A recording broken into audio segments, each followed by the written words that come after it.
রাসূলুল্লাহ সাল্লাল্লাহু আলাইহি ওয়াসাল্লাম মেরাজে গেলেন। মেরাজে যাওয়ার পরে আল্লাহর নবীকে জিবরিল আলাইহিস সালাম ঘুরে ঘুরে অনেক কিছু দেখালেন। জাহান্নাম দেখালেন, জান্নাত দেখালেন, তার অবস্থান দেখালেন, রাসূলুল্লাহ জান্নাতের মধ্যে কোথায় থাকবেন সেটা দেখালেন, ইত্যাদি ইত্যাদি। এবার শেষ করে বাড়িমুখী জিবরিল আমিন সামনে, নবীজি পিছন পিছন হাঁটছেন। এই অবস্থায় জিবরিল আমিন বললেন, ইয়া রাসূলুল্লাহ, জাহান্নাম দেখলেন, জান্নাত দেখলেন, আর কত কি দেখলেন? আপনি কি জান্নাতের মধ্যে আপনার জন্য বরাদ্দকৃত হুর, এই হুর দেখতে চান? রাসূলুল্লাহ সাল্লাল্লাহু আলাইহি ওয়াসাল্লাম বললেন, তা দেখলে মন্দ হয় না। এই সুযোগটা গ্রহণ করলেন। জিবরিল আমিন বললেন, নবীজি চলুন, আপনাকে আপনার হুর এর মানগুলি একটু দেখিয়ে দেই। রাসূলুল্লাহ চলে গেলেন। বালাখানার ভিতরে, প্রাসাদের ভিতরে একটা স্পেশাল ঘর আছে। এই ঘরটা হলো জান্নাতের সবথেকে ছোট ঘর। এই ঘরটা হলো বাড়ি যেমন ড্রয়িং রুম, বেডরুম, তার সামনে অতিথি, একটা স্পেশাল রুম থাকে ছোটখাটো। জান্নাতের মধ্যে সবথেকে ছোট একটা বালাখানা এই ঘরটা আল্লাহ নবী সাল্লাল্লাহু আলাইহি ওয়াসাল্লাম বলেন, জান্নাতের যত বিল্ডিং, যত ঘর, প্রত্যেকটা ঘরের এক একটা ইট এটা হলো স্বর্ণের তৈরি। সুবহানাল্লাহ, গুনিয়ে বলেন সুবহানাল্লাহ। একটা ইট স্বর্ণের, আরেকটা ইট রৌপ্যের। এটা হলো জান্নাতের প্রাচীর, এটা হলো জান্নাতের ঘরের দেয়াল। প্রত্যেকটা ঘর আল্লাহ রাব্বুল আলামিন জান্নাতের মধ্যে এইভাবে তৈরি করে রেখেছেন। সুবহানাল্লাহ, সবথেকে ছোট ঘর। আচ্ছা, এটা লম্বা চওড়া কতটুকু একটু শুনি।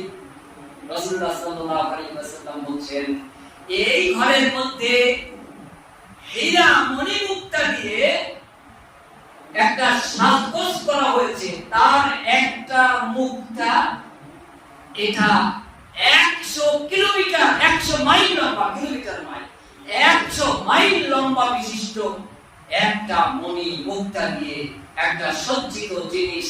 বাড়ির মধ্যে যেমন লাইট রাখা হয়, ঝাড়বাতি রাখা হয়, টেবিলদানি রাখা হয়, ফুলদানি রাখা হয়, এরকম একটা নারী 100 মাইল লম্বা বিশিষ্ট একটা মণি মুক্তা দিয়ে এরকম খচিত করে এই ছোট্ট জান্নাতের সবথেকে ছোট ঘরটার মধ্যে আল্লাহ রাব্বুল আলামিন সাজিয়ে রেখেছেন আপনার জন্য, জান্নাতি বান্দাবান্দির জন্য। 100 মাইল লম্বা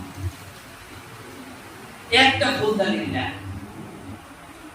ঠিকঠাক চকমক করছে। এই ছোট্ট ঘরটা একতলা, মেঝে আর ছাদ, এর তফাৎ কতটুকু? এই মসজিদের ছাদ কত হবে? 9 ফুট, নিচতলাটা 9.5 ফুট। আপনার বাড়ি আর একটু ভালো হলে 10 ফুট। ব্রিটিশ আমাদের ঘরগুলি 12 ফুট, 14 ফুট, 15 ফুট পর্যন্ত। এইটাই রাসূলুল্লাহ সাল্লাল্লাহু আলাইহি ওয়াসাল্লাম বলেন, ও আমার উম্মত শোনো, জান্নাতের সবথেকে ছোট তলা যেটা হবে, এইটা ফ্লোর রাস্তা দুনিয়ার জমিন থেকে আসমান পর্যন্ত এর ডিসটেন্স হবে। এটা হলো জান্নাতের সবথেকে ছোট তলার বৈশিষ্ট্য। মেঝেটা হলো জমিন আর ছাদটা হলো আসমান পর্যন্ত, এত বিশাল। এটা হলো জান্নাতের প্রথম বালাখানা। রাসূলুল্লাহ সাল্লাল্লাহু আলাইহি ওয়াসাল্লামকে জিবরিল আমিন নিয়ে গেলেন।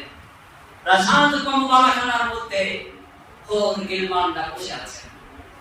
এটা হলো রাসূলুল্লাহর জন্য নির্দিষ্ট। তো অন্য মানুষ যারা জান্নাতে যাবে, জান্নাতীদের জন্য কতটা হুর হবে? রাসূলুল্লাহ সাল্লাল্লাহু আলাইহি ওয়াসাল্লাম বলেছেন, ইসনাতানি ওয়াসাবউনা যাওজা। একজন জান্নাতি মানুষের জন্য 72টা হুর বরাদ্দ থাকবে। 72টা হুর। তাদের অবস্থা কেমন হবে? সারা চামড়া দেখে ছো মেরে জান্নাতে যাওয়া যাবে না। ওদের অবস্থানটা কি একটু দেখেন। জিবরিল আমিন নবীজিকে নিয়ে গেলেন। বালাখানার মধ্যে হুররা বসে আছেন।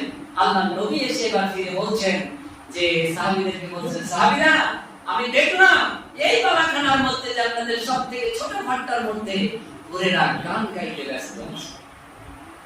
কি গান গাচ্ছে? পাতলা গান, অশ্লীল গান না, তারা গান গাচ্ছে।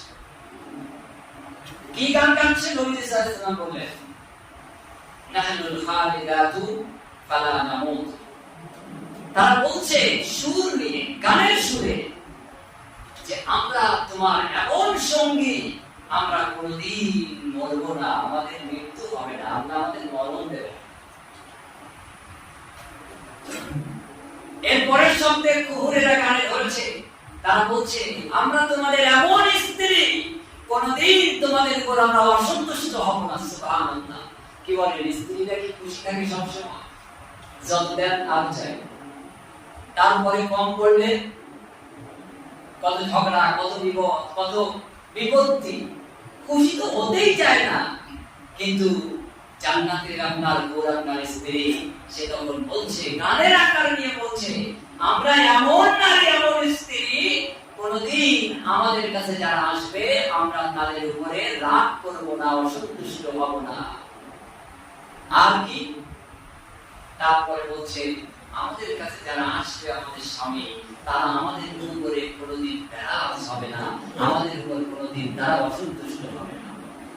অর্থাৎ জান্নাতি মানুষ হুরের প্রতি খুশি, হুরেরাও জান্নাতি মানুষের প্রতি খুশি, তাদের মধ্যে কোনো দ্বিমত পোষণ হবে না।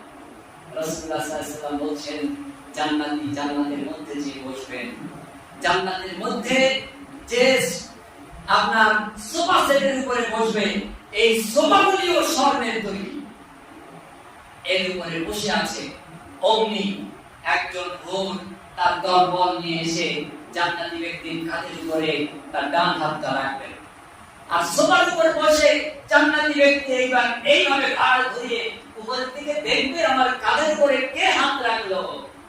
আল্লাহর নবী সাল্লাল্লাহু আলাইহি ওয়াসাল্লাম বলেন, ও আমার উম্মত, উপরের দিকে তাকিয়ে হুরের চেহারাটা দেখে এই জান্নাতি পুরুষ দেখতে পাবে, হুরের চেহারার ভিতরে জান্নাতি পুরুষের চেহারাটা আয়না থেকে পরিষ্কার দেখা যাচ্ছে। এই হলো সুন্দরী নারী। এই দুনিয়ার সাদা চামড়ার নারী স্বামীর উপর খুশি, এই শুনে এই দুনিয়ার কালো চামড়ার নারী স্বামীর উপর খুশি, এই দুনিয়ার সাদা চামড়ার স্বামী নারীর উপর, স্ত্রীর উপর খুশি। আর জান্নাতি ওদের চেহারা কেমন একটু বোঝার চেষ্টা করেন। কাঁধে ভর করেছে, কাঁধ উঁচু করে তাকালেন, আপনি হুর আপনার স্ত্রীর চেহারার মধ্যে আয়নার থেকেও পরিষ্কার আপনার চেহারাটা দেখতে পাবেন। দুনিয়ায় এমন কোনদিন সম্ভব? কোনদিনই সম্ভব?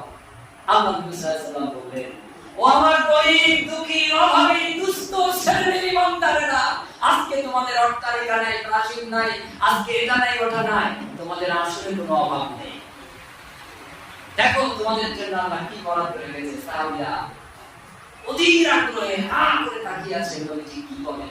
আল্লাহ নবী সাল্লাল্লাহু আলাইহি ওয়াসাল্লাম বললেন, ও আমার সাহাবীরা, আমার উম্মতেরা শোনো, জান্নাতের মধ্যে যে যাবে, এই জান্নাতি মানুষের জন্য সবথেকে কম গরীব মানুষ, অভাবী মানুষ, দুস্থ মানুষ, বেশি আমল তেমন নেই, বেশি অর্থ করি দুনিয়ায় ছিল না, বেশি শক্তি সম্পন্নওয়ালা ছিল না, এই ধরনের জান্নাতি ব্যক্তির জন্য আল্লাহ সুবহানাহু ওয়া তাআলা ৮০,০০০ খাদেম রাখবেন। সুবহানাল্লাহ।